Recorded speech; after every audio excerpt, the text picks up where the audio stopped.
Hey everybody, welcome behind the scenes here at Jamie Riddler Studios where creativity comes to life. I'm Jamie and I'm so glad to be popping in with you now. Yesterday I did a Facebook Live and for the members of the Studio Yearbook, and I just realized how much I miss connecting in this way, in a kind of in the moment, present, sincere, real, free way. And so I just thought I'd stop in and do a little BTS. I know I've really taken a long break from the BTS, and that was inspired by two things. In fact, the BTS is in part responsible for that time away. Because if you remember, if you've been watching for a while, at the end of sort of the last set of videos I did here, I started to talk about that special place that so many of us creatives live in, where we are not a professional creative. We don't aspire to be. We're not necessarily going to make a business out of what we do. We're not interested in selling our work, but also we're not a hobbyist. It's not something we take lightly. It's not something that's just play for us. It's something that is a deep and sincere expression of our spirit and our souls. And I called this the path of artistic devotion. So there's that professional path, there's that hobby path. Nothing wrong with either of those. I'm on the professional path with my work. It's all good. But this group of people often get neglected and misunderstood. And so that led to me immersing myself last year in the development of a program called Devotion, and a year of teaching devotion, a year of writing about devotion. And it's been a glorious journey. It's been very special, and it has been amazing to see what happens when we know where we stand and we can own it and claim it and say, I am an artist. And it's not about how many paintings I've sold, or it's not about whether my book's published, or it's not about whether I have exhibited my textiles. It's about who I am and what I do in the world. And I'm born with this spirit that longs to create. And I devote a lot of my resources, my time, my energy, my money, my effort to art. And I do that because it's a part of my soul and I can breathe when I do it. And it's funny because I was thinking about too, probably also one of the reasons I was away a bit was a little bit of COVID fatigue, maybe a lot of COVID fatigue, and even feeling a little bit sensitive about how that fatigue was showing up on my face.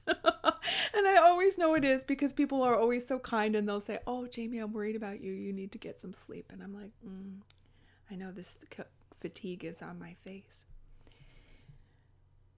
One of the things that I know I have experienced around fatigue and energy, and one of the things I've seen my clients experience around fatigue and energy many times, and also something that's really going on with this pandemic, is that sometimes when we think, I don't have energy for my art, in fact, what we're doing is getting exhausted because we're holding back something.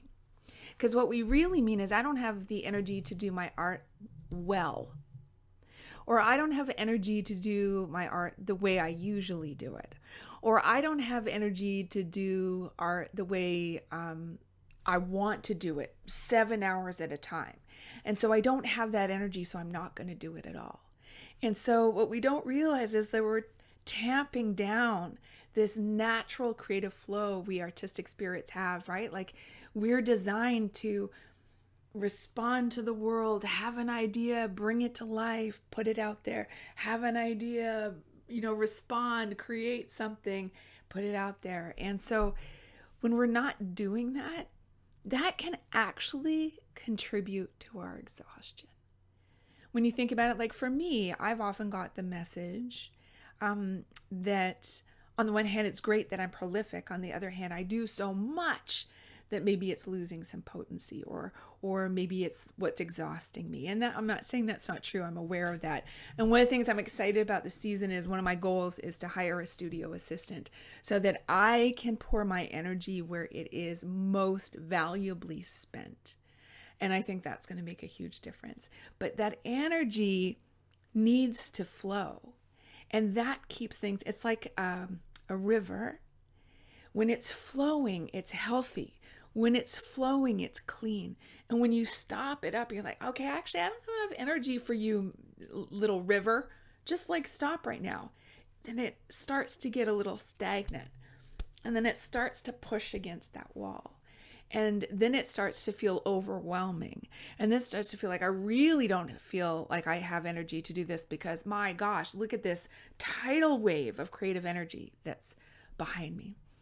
But the key is to know that that message is coming from the buildup of pressure, either from stopping it or from judging how it's meant to be expressed. So instead, go back to the ease of just making, the ease of moving, of doodling, the ease of dancing, the ease of dancing like nobody's watching, the ease of journaling and just letting it all pour out, the ease of knitting. And if there's only so much time, then say, okay, I'm going to knit for 10 minutes. I know that's hard. I always like you want to knit to the end of the 10th row or till you finish the sleeve.